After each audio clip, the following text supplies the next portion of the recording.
नमस्कार बंधुरा আমি অনিন্দিতা আশা করি আপনারা সবাই খুব ভালো আছেন। আজকে আমি ডিম আর বেগুন দিয়ে দারুণ স্বাদের একটা রেসিপি শেয়ার করব। তো এই রেসিপিটা যদি একবার খান তো চিকেন খাওয়া ভুলে যাবেন। আমি কিভাবে বানাচ্ছি পুরো ভিডিওটি দেখার অনুরোধ রইল, আশা রাখছি ভালো লাগবে। বেগুনের ঝোল, পোড়া কিংবা ভর্তা অনেক তো খেয়েছি। আজকে আমি বেগুন আর ডিম দিয়ে চিকেনের স্বাদের একটা রেসিপি শেয়ার করব। তার জন্য এখানে আমি দুটো বেগুন নিয়েছি।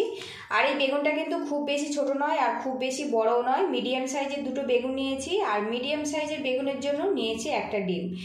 বেগুনটা কিন্তু আপনারা কম বেশি করে নিতে পারেন। বেশি পরিমাণে বেগুন যদি দেন তাহলে ডিমের পরিমাণটা একটু বাড়িয়ে দেবেন। এখানে আমি গ্রেটার নিয়েছি, গ্রেটারের সাহায্যে বেগুনটা গ্রেট করে নেব। আর আগে থেকে আমি বেগুনটা কিন্তু ধুয়ে রেখেছি। এখানে আমি বড় গ্রেটার দিয়ে বেগুনটা গ্রেট করে নেব। আর আপনারা চাইলে কিন্তু বটিতেও কিংবা ছুরিতেও ছোট ছোট করে টুকরো করে দিতে পারেন।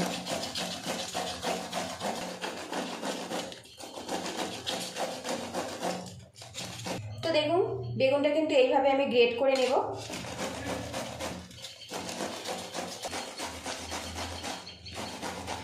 এদিকে দুটো বেগুন আমি গ্রেট করে নিয়েছি দেখুন।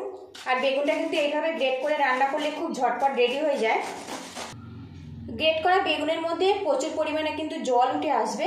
আমি একটু এইভাবে চেপে অল্প পরিমাণে জল বের করে দেব, খুব বেশি কিন্তু জলটা বের করব না। আর বন্ধুরা আপনারা চাইলে কিন্তু এই বেগুনের জলটা রেখে দিতে পারেন। আমি এইভাবে হালকা করে চাপ দিয়ে জলটা বের করে দেব। এই বেগুনের মধ্যে দিয়ে দেব সামান্য পরিমাণে হলুদের গুঁড়ো, সামান্য পরিমাণে জিরের গুঁড়ো, দিয়ে দেবো কাঁচা লঙ্কা কুচি, দিয়ে দেবো পেঁয়াজ কুচি, দিয়ে দেবো সামান্য পরিমাণে আদা রসুন পেস্ট, দিয়ে দেবো সামান্য পরিমাণে গরম মশলার গুঁড়ো, দিয়ে দেবো সামান্য পরিমাণে চিনি। আর বন্ধুরা অবশ্যই সামান্য একটু চিনি ব্যবহার করবেন, এতে কিন্তু এই বেগুনের রেসিপিটা খেতে অনেক বেশি সুস্বাদু হবে। এবারে এর মধ্যে একটা ডিম ফাটিয়ে দেব, দিয়ে দেবো স্বাদ মতো লবণ। এবার এটা ভালো করে মিক্স করে নেব। আর বন্ধুরা বেগুনের এই ব্যাটারটা যদি খুব বেশি পাতলা মনে হয় তাহলে কিন্তু সামান্য বেসন অ্যাড করতে পারেন। বেগুনের মধ্যে যে এক্সট্রা জলটা সেটা আমি কিছুটা চেপে ফেলে দিয়েছি, সেই জন্য কিন্তু একটা ডিম দিয়ে মাখাটা আমার রেডি হয়ে গেছে দেখুন। আর এইভাবে কিন্তু বেগুনটা মাখিয়ে রেডি করে নিতে হবে। এদিকে প্যানটা গরম করে নিয়েছি আর এর মধ্যে দিয়ে দেবো সরিষার তেল। এবার এই তেলের মধ্যে ডিম আর বেগুনের মিশ্রণটা দিয়ে দেব।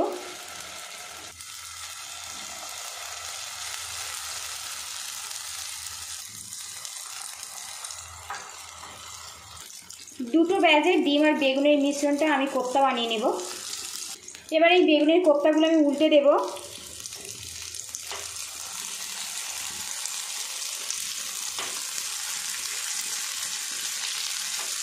এদিকে উল্টে পাল্টে বেগুনের কোপ্তাগুলো কিন্তু আমার ভাজা কমপ্লিট হয়ে গেছে। আর এখন কিন্তু খুব সুন্দর একটা গন্ধ বেরিয়েছে। এই কোপ্তাটা এত সুন্দর গন্ধ বেরিয়েছে যে মনে হবে শুধু শুধু খেয়ে ফেলি। এবার এগুলো আমি সাইড করে দেব।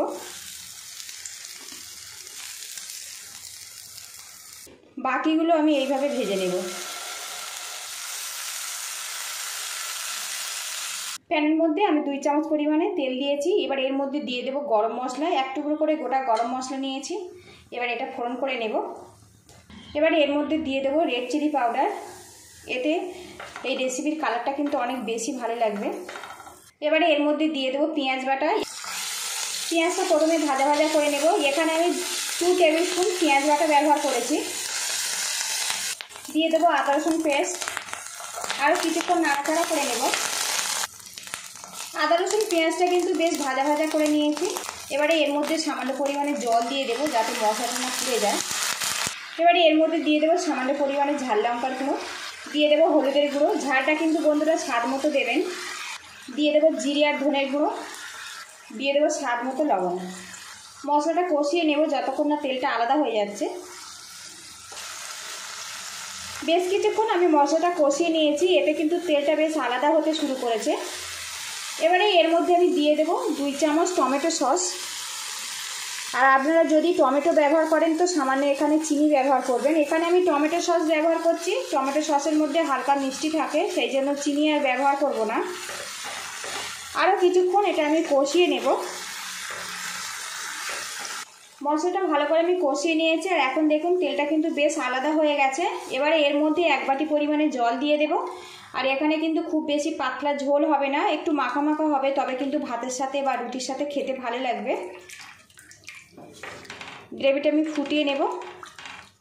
গ্রেভিটা বেশ ভালো মতো ফুটে গেছে, আরও কিছুক্ষণ ফুটিয়ে গ্রেভিটা পুরোপুরি রেডি করে নেব। আর লবণ যদি কম মনে হয় তো এই সময় আপনারা লবণটা দিয়ে দিতে পারেন। এবারে এর মধ্যে দিয়ে দেব বেগুনের কোপ্তা।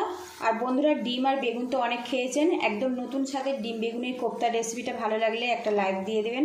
আর চ্যানেলে নতুন হয়ে থাকলে চ্যানেলটিকে সাবস্ক্রাইব করার অনুরোধ রইল।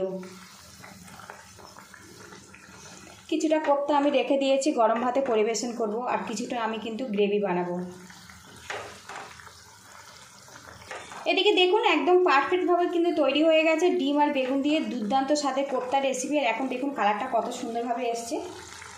এবারে এর মধ্যে দিয়ে দেবো গরম মশলার গুঁড়ো, ভালো করে মিক্স করে নেব। আর বন্ধুরা, এখন ব্যস্তময় জীবনে খুব ঝটপট কিন্তু এইভাবে কিন্তু ডিম আর বেগুন দিয়ে কোপ্তা বানিয়ে আপনারা কিন্তু ভাত, রুটি, পরোটার সাথে পরিবেশন করতে পারেন, খেতে কিন্তু অসাধারণ লাগে। আজকে ডিম আর বেগুন দিয়ে একদম নতুন ধরনের কোপ্তা রেসিপি পুরোপুরি কমপ্লিট হয়ে গেছে। গ্যাস লিডটা বন্ধ করে দেব, দিয়ে এটা আমি লাঞ্চে ভাতের সাথে পরিবেশন করব।